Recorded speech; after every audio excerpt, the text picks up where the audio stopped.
Salam Media Sriwijaya. Direktur Samapta Polda Sumsel, Kombes Pol Juwito Purnomo SIK pimpin upacara pembukaan pembinaan tradisi Bintara Remaja Dit Samapta Polda Sumsel 2022.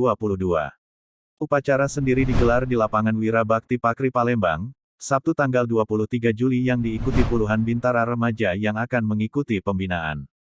Kombes Pol Juwito mengatakan, sebanyak 78 bintara akan mengikuti pembinaan ini dengan harapan semuanya akan mengikuti tradisi dan penyematan baret.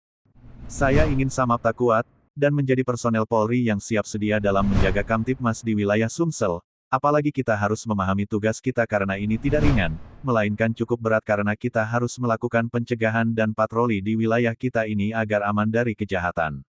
Rekan-rekan dituntut untuk memiliki kemampuan preventif, yaitu kemampuan untuk mencegah terjadinya setiap gangguan Kamtibmas terkhusus ambang gangguan di tengah-tengah masyarakat melalui tugas di bidang Samapta.